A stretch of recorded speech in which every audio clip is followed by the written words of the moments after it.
¿cierto? De hecho fue así, pues, porque llegó una sonata, un golpe militar, cívico-militar, porque habían civiles, y un gorilaje que se montó allí, apenas duró 49, 48, 49, 50 horas, una población, esa misma población que hoy está cumpliendo 54 años de haber realizado una gesta que fue traicionada posteriormente. Yo se lo dije una vez a García Ponce, en paz descanse, el fundador, dueño de BEA, y me dijo, es verdad, porque nosotros no supimos actuar. Fíjate tú si fue tan cierto, haciendo un poco de historia, que se constituye la Junta de Gobierno y la Razaba la preside, pero hay ahí varios militares, entre ellos estaba Abel Romero Villate, quien era comandante de la base naval de Boca de Río, precisamente lo hizo preso Luis Sorce Calitre, la puerta de la base de la misma, y Roberto Casanova, quien le decían el turco, que era precisamente el hombre de la represión del 3 de mayo cuando estalla la huelga petrolera en 1950 allá en Maracaibo. Eran fichas perejimenistas Ficha Pérez Jimenista. en la Junta de Gobierno Ellos, post-Pérez Jiménez. la Razaba se habían contactado con ellos telefónicamente y ellos acordaron pues que iban a estar en la Junta. Pero ¿qué hace entonces esta Junta Patriótica? Se moviliza después de aquellos días sangrientos en Caracas y en alrededores cercanos, y hay alrededor de 15, 20 mil personas en la Plaza Oliari. Está ahí, bueno, precisamente tu papá, Carlos Arturo Pardo, el viejo Cruz Villegas,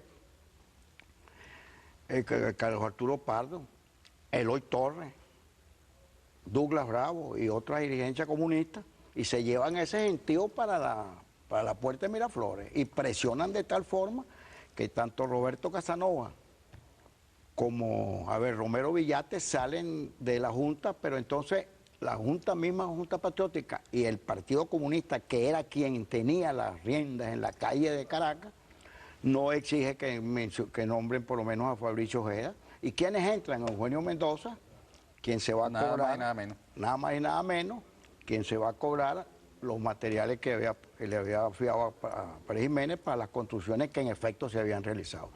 Y el otro que entra es el presidente entonces del Colegio de Ingenieros, quien era una ficha de Eugenio Mendoza, que no es sino el ingeniero Blas Lamberti. Ahí comenzó la traición.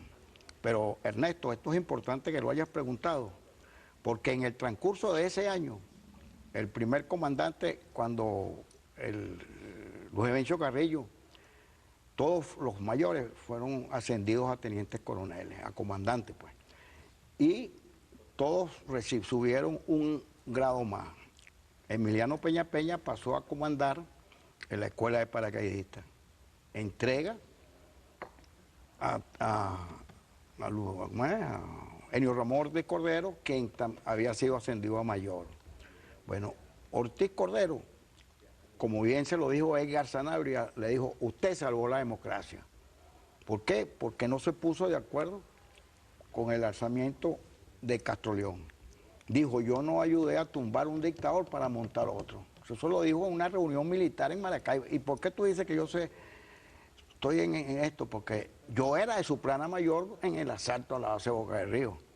Y él siempre me llevaba para esas reuniones y exigía que uno entrara. Por lo tanto, yo tenía que oír, pues.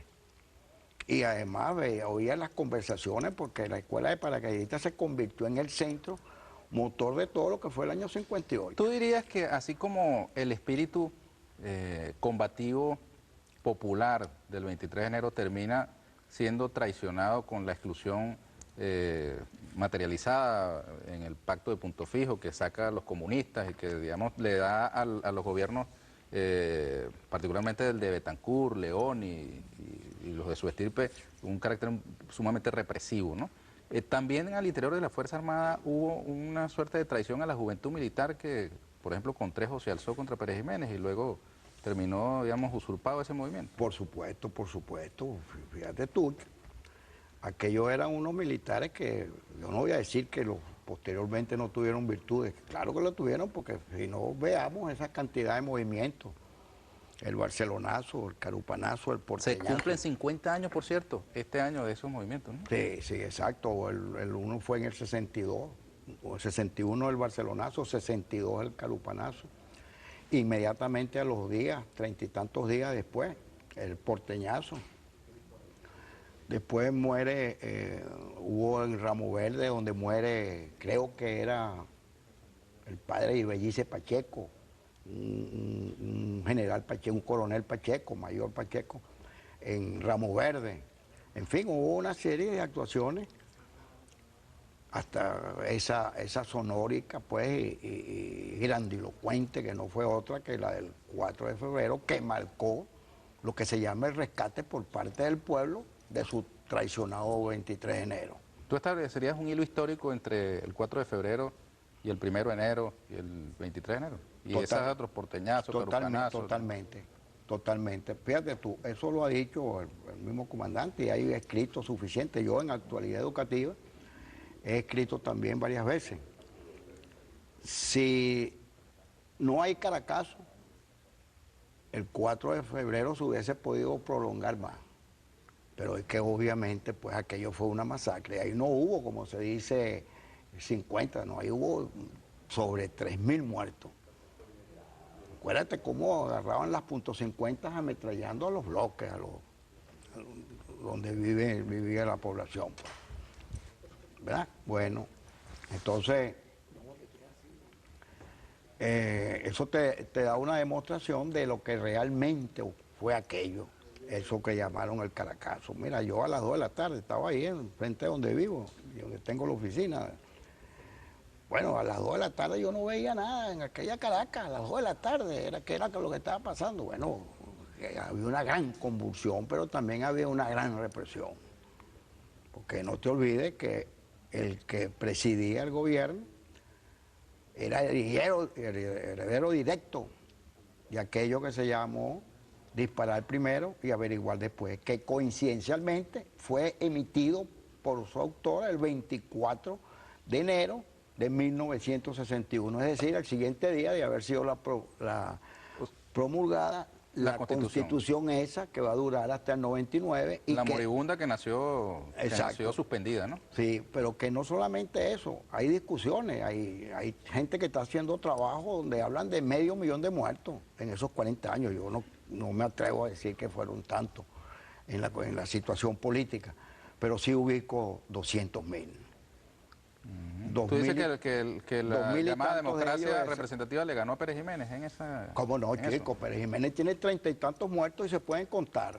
Entre ellos, Ruiz Pineda, 21 de octubre, creo que fue. El teniente Dros Blanco. Dros Blanco en Colombia, el que murió en la cárcel, Pinto Salinas, Luis Hurtado, desaparecido, bueno... en el gobierno de Leoni, Betancur dejó 2 desaparecidos. El gobierno de Leoni dejó más de 2.000 y Caldera dejó 2. Tú estudiaste, creo, con uno de ellos, Luis Hernández, que estuvo en la Escuela de Periodismo, Comunicación, como periodismo entonces. Eso todavía no lo encontraron. El papá, ¿no? Sí, el muchacho, exacto. Sí. Entonces, ¿qué ocurre?